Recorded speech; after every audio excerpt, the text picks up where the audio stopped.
And we are back in the Dermcast.live drop-in studio. It's Rob Cascale, physician associate. I'm here today with Dr. Vlahovic, who just gave us an awesome lecture on nail disease, which is always a curious topic. So welcome, Dr. Vlahovic. Thank you. I appreciate you having me here. Absolutely. And why don't you take a second to introduce yourself to the audience?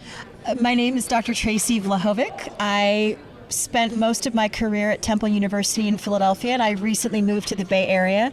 So I'm now teaching at Samuel Merritt College of Podiatric Medicine, and I will be seeing patients in San Francisco soon.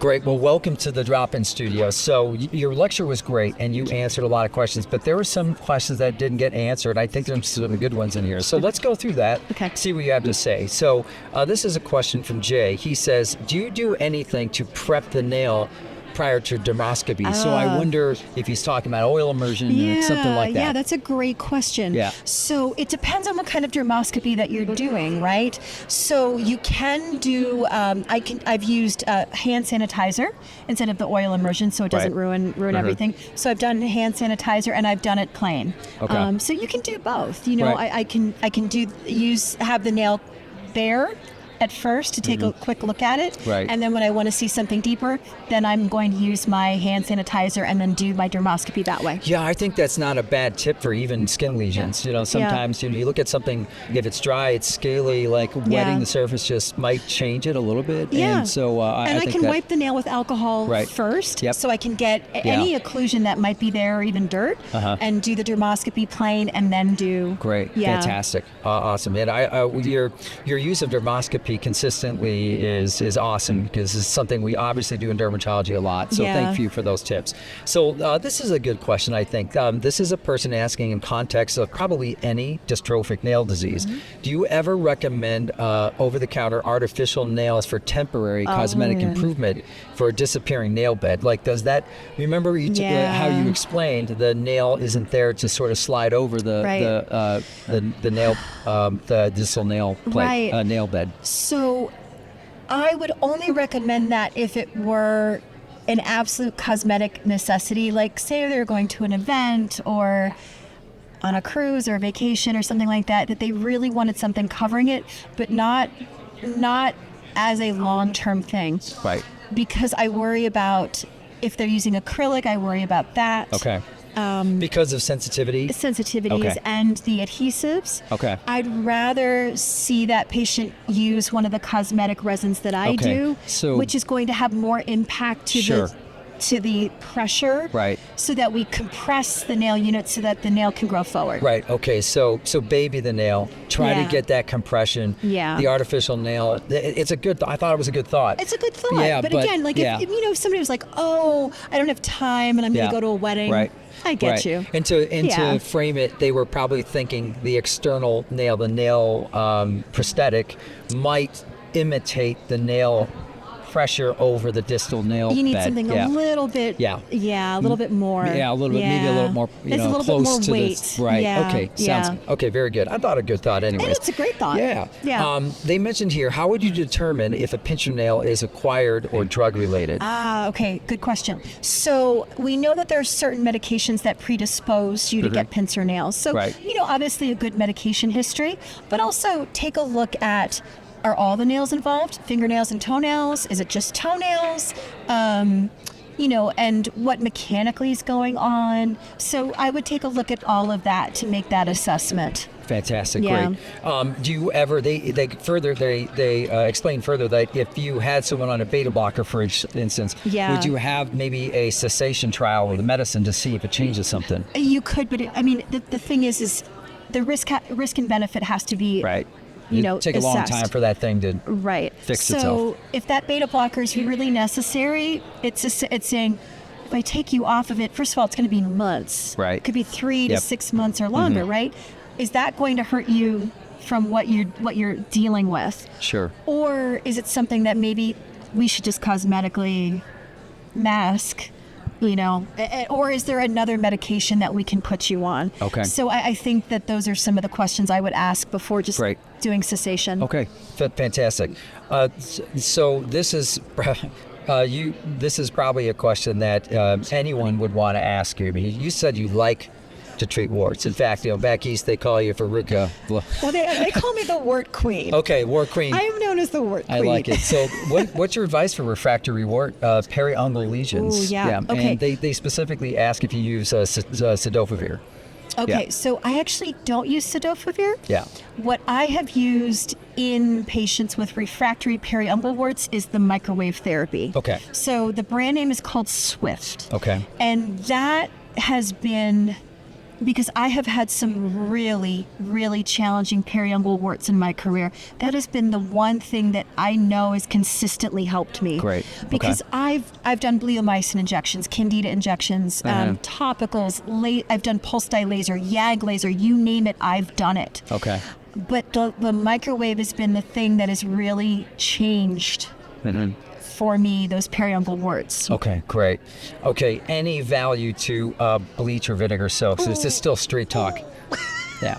I thought that might be your reaction. It's there, so I'd ask. Okay, so let's just talk about the benefits of bleach baths in general, right? We know that bleach baths can be useful for patients with eczema, especially with kids. Sure. That's diluted bleach, okay? Not going to do anything for onychomycosis. Okay. Yeah. And straight up, pure bleach, bleach soak, not good for onychomycosis. It's out there, and I think it's important. Sometimes we have to address that directly with patients. You may pause and say, actually, I don't know what the literature says about that. And there is literature that talks about the vinegar and bleach. I actually wrote an article that's a free article that people can access on the internet called From Podiatry Today, and it's called Myths of Podiatric Dermatology. So I address some of those topicals that are easily found by Dr. Google. Right. Okay. So this last question, I know it's kind of controversial. Well, it's probably not controversial for you, but I'm going to reframe the question from the way they said it. So partial nail ablation. Okay, well, partial nail avulsion is a normal thing that we do for ingrown toenails. Okay. Yeah. So you're still doing that. Okay. Oh, yeah, because that's our bread and butter. If somebody comes in, that nail border is almost like a foreign body. Okay. So that is something that we can do. Now, there's some derms that I've met who, instead of doing a partial nail avulsion, will actually inject the nail fold with steroid. Okay. I've had a 50-50 success with that. I've ended up having to do the nail procedure. Okay. What I'm talking about is total nail avulsion. Right, okay. The total nail avulsion. Okay. That's where we have a more likelihood of developing disappearing nail bed. So with the partial nail avulsion, are you ablating the nail like phenol or that kind of thing? Yes, if it calls for it, I'm doing a chemical matrixectomy with phenol, or some people use sodium hydroxide, but I typically use phenol. Okay, great. Okay, so those were all the questions. I've got a couple quick questions that I think might be interesting that didn't show up in the talk. Maybe you talked about it, but I'm not sure. Okay. You mentioned you were talking about pediatric nail care. For, let's say, an onychomycosis. Right. You talked about topical medicine. Right. Griseofulvin, is that in the armament or not really? So technically, yes. Okay. Griseofulvin could be, but how many kids do you know who can swallow a pill that large, right? Yeah. You have to mix it in applesauce. Sure. But also, I don't advocate for Griseofulvin for nails because I did a clinical trial with Griseofulvin 18 years ago, and every single patient got worse. Okay. I never published the data. Right. But I had 20 patients in it, and it just failed miserably. Okay. So I always can understand Griseofulvin for tinea capitis and other things, and for other dermatophyte infections. But for nails, I just always felt it was weak. Great. Okay, fantastic. And then how do you feel? You talked about diagnostics for onychomycosis, making sure it's there before you start it. Right. How do you feel about genomic testing? Have you ever used it? PCR testing? Yeah, so I have. I probably use it more for wounds than I do for nails. Okay. The problem is that with the nail testing, because I know how to sample the nail and I do a culture and a PAS, I get great results from that. Okay. And I like the PAS because it's telling me mechanically what if there's perikeratosis or something else that might lend itself to something other than onychomycosis. And I know that the culture takes a long time to get back, but I like the speciation. So PCR, it's expensive, and honestly, I think there's a place for it, but sometimes with the insurances I'm dealing with, it's not something that's always easily covered. Okay, right. And that's just the reality of the world we live in. Yeah. Okay, last question. Is there any benefit to using a keratolytic in combination with antifungal medications that's a for great treatment of question. onychomycosis? Okay, so let's talk about that. So a lot of people will combine urea and then whatever topical of choice. So what does urea do? Urea is going to just very temporarily open the pores of the nail, but it may not be enough to get other medications through. Okay. So like a long branch chain like undecylenic acid, it's huge.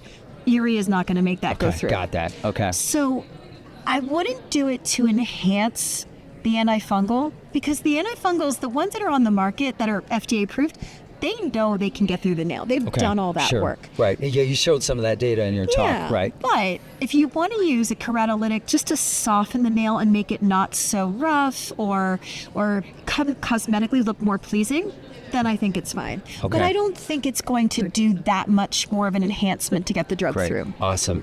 Well, that was a rapid 10 minutes of very useful information, because we could use as much help with nails as we can get. I'm happy to help. Yes. So thank you again for stopping by the studio. Thank you for your lectures. Thank you for supporting the SDPA. No, it's my pleasure. Well, we'd love to have you back. Thank you. I really appreciate you guys having me here, and I'd love to come back. Awesome. From the Drop-In Studio, it's Rob Cascale with Dermcast.live.